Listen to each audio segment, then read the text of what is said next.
One of the interesting things about Kampala is that property is becoming less emotional and more logistical. People are asking questions like, how long is the commute to town? How long will it take me to go to town and back? Does the property connect to the rest of town? And does the property alleviate problems or quietly create them?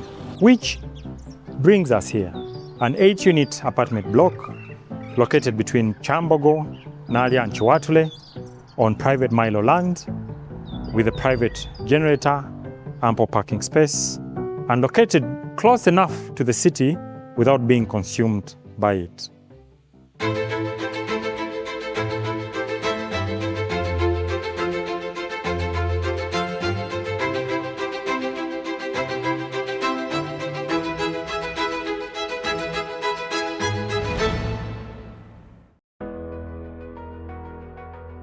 One of the things Kampala is quietly teaching people is that where you live increasingly shapes how you live. Not just financially, but emotionally, physically, even psychologically. Because after a certain point, people stop looking at property as shelter alone and begin seeing it as infrastructure for daily life. How long is the commute? How connected is the location? How reliable is the access? Does the property reduce pressure or slowly add to it? And developments like this are emerging directly from those questions. Positioned between Chambogo, Nalia, Chiwatule and Nigeria, with relatively quick access to the northern bypass.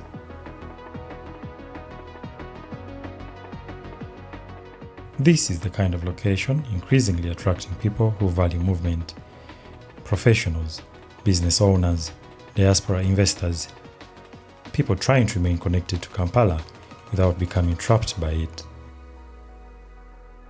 And perhaps that explains why apartment development across the city is quietly multiplying, because in modern Kampala, proximity itself has become a form of luxury.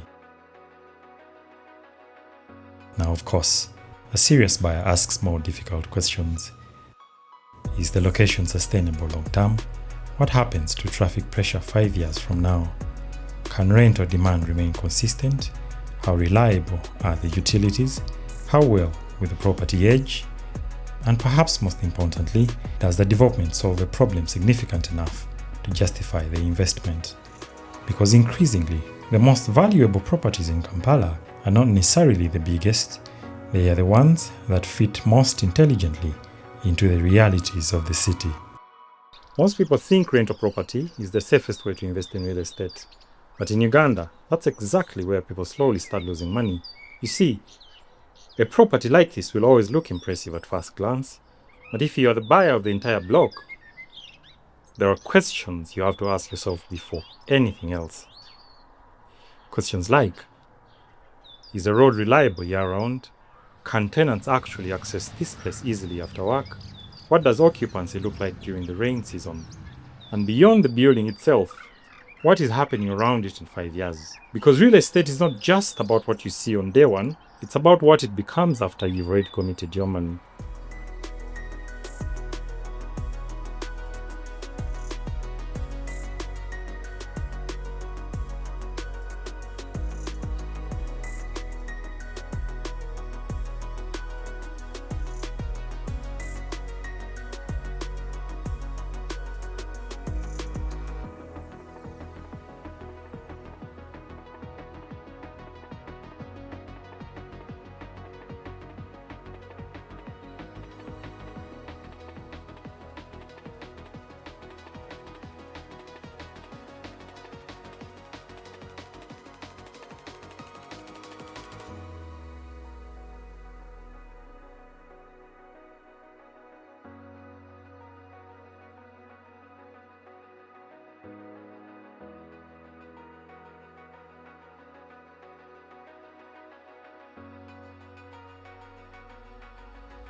For a one-bedroom apartment like this, convenience becomes everything, because in a city where people spend so much time moving, designing spaces that simplify daily life begins to matter more. The open kitchen space, the connected living area, everything here is designed to make the place feel practical, to feel useful, and to feel easy to live in. One of the biggest problems in Kampala today is that people are increasingly building lives very far away from where those lives actually happen. So every morning becomes traffic, every evening becomes exhaustion, and slowly people begin organizing their entire lives around movement, which is why developments like this are becoming more interesting. Because for about 1.5 billion shillings, this is not simply 8 apartment units, it's an attempt to solve a modern urban problem: proximity to the city, rental income, convenience, practical living for people constantly on the move. And perhaps that's where Kampala's property market is quietly heading, not necessarily toward big homes, but toward smarter urban living.